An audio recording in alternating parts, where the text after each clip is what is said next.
Alright, I wanted to attend this event in the early morning, but this thing came up, so I gotta finish this quickly. Now I gotta get to it, hopefully. Now, just learning, apparently we have a state of emergency in the province here because there's too many forest fires. I was like, whoa.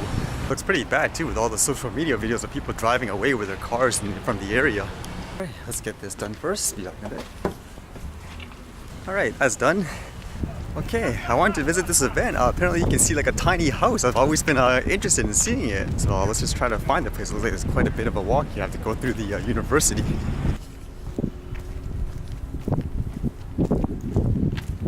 And since it's going to be quite a walk here, I was trying to catch up on some of the comments here. And Eckham, that's really interesting about the crows. Thanks for letting me know. The next time I see a bunch of crows making that much noise around there, like simultaneously together, I'll start looking to see if there's a bear or something around. That's actually good to know.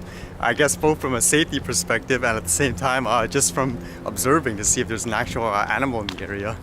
The only thing I assumed was that's a way of them saying danger, danger. And home drone aerial, you're asking which filters do I prefer? I guess it depends on style. I know when I started I used nothing but the polarizing ones because I found that it gave me kind of like, I guess, the color and the saturation that I was looking for.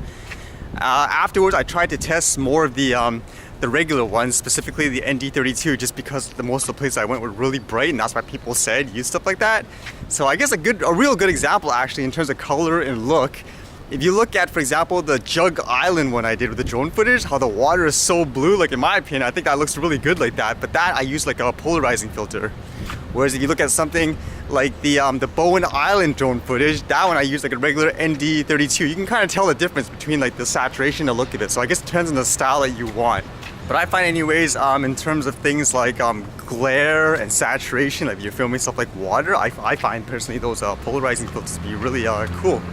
The only negative I found sometimes is like when you see trees and shadows, for some reason it makes, I don't know, it makes the shadows look kind of weird in a way. You guys can kind of see this too, like with the footage I took. I mean, a lot of people, even before when I did like no type of color correcting or anything like that, the polar filters, they look fantastic. It makes it look like almost like you're color correcting it in many ways. For the most part, I'm learning just like you guys too. So if you ever have any ideas you want me to test with pictures or anything like that, I mean, feel free to let me know and I'll try it.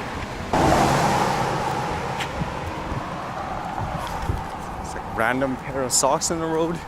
I think this is it with the hoses.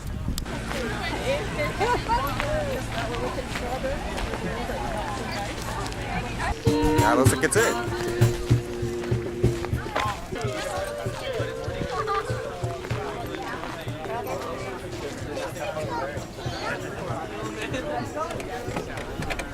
That's kind of funny. Well, yeah, but you know, go over pump. Filmmakers and advocates, huh? Interesting. Yeah, exactly. Just briefly, we're dying to go back. It's basically a mobile home for the most part, huh?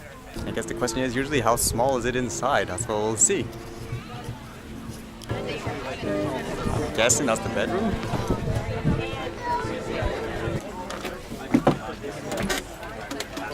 That's all one giant storage thing as well, which actually is more than I need. I've got everything up there. Yeah. Depending when it gets storage. Yeah, July 17th last year so I'm close. I'm a week away. A week away from 1 year. Congratulations. November, like just covered in snow. Does it seem too tight? Get snow in Vancouver. Like we just don't. Like once every 8 years we'll have like a snow cycle. Yeah, it's like hilarious. This is the year that I chose. And you're still alive. I made it. You Yeah. got all your fingers and toes. Yeah. Well, I mean, you observe and interact and adapt devices. Yeah. And this is the washroom.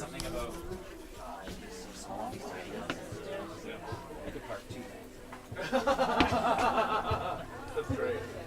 I love your counter, by the way. Thank you. It's fun to make. It is. Is there only one door? Oh, there's a side door. Right. It's a cutting board, but I guess if you plop it back in, it maximizes your operational space. Which was downside. It's a mix of Canadian and American stuff here, seems like. Is, like entertaining. Lonely sometimes. Yeah, that's when it's nice to party places. Yeah. I'm lucky, like I have a lot of my friends have like How is it up there? just their like houses in the cities, so quite often. Whoa, okay. I just park. That's kind of what I expected. For the most part, it looks like it's livable. I mean, perfectly. I mean, for the most part, I know a lot of people, they buy houses and stuff and they don't even use the space. Thought I'd look around here a little bit, just quickly, because I don't get to see a farm much.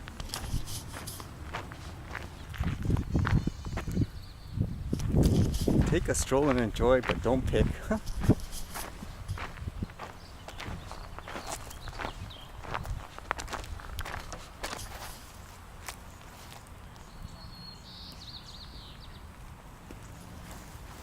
wonder if that scares everybody right now because of the forest fire warnings.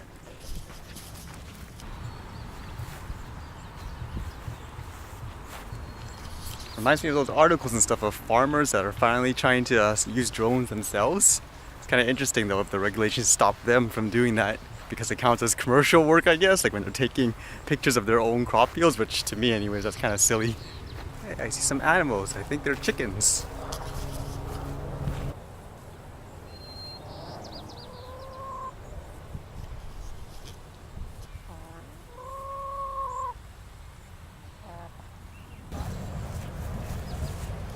Children of the corn, huh? Well, that was kind of interesting. I think there's supposed to be like a park around here. I think I'll pay a visit to it. And of course, if you're wondering why I didn't take the drone footage there, it's because of that stuff about the away from the people and all that stuff, even though in my opinion I could do it really safe. Okay, I'm just like randomly going into a hiking trail here. Is this a good idea? Oh, why not? I've literally never been here before, so I'm just kind of randomly walking around seeing if there's anything good for interesting scenery.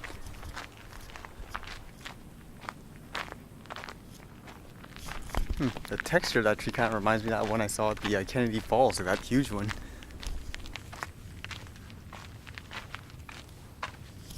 Really? There's fish here?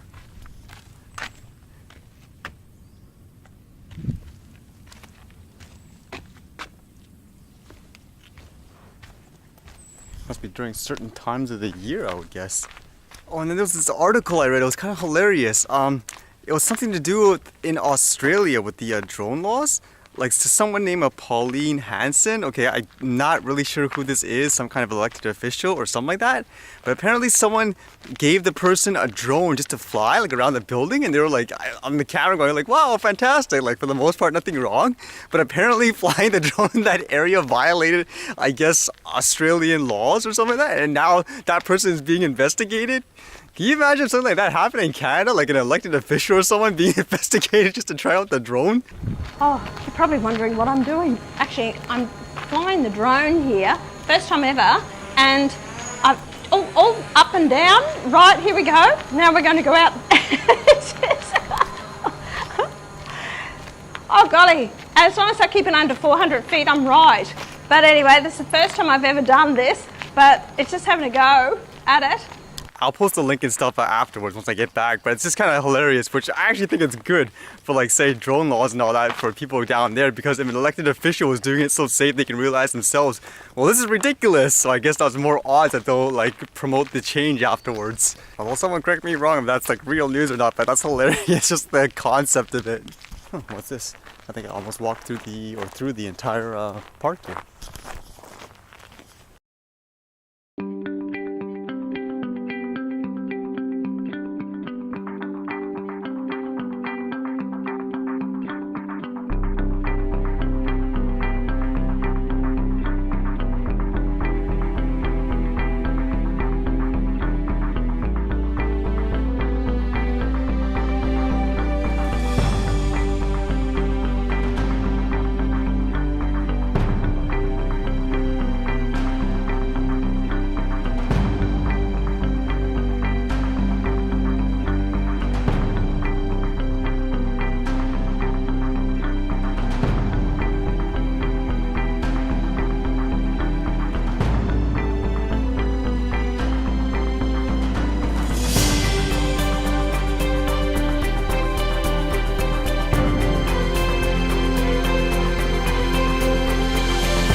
Alright, that was an interesting capture and all. Time to head back. See you guys later.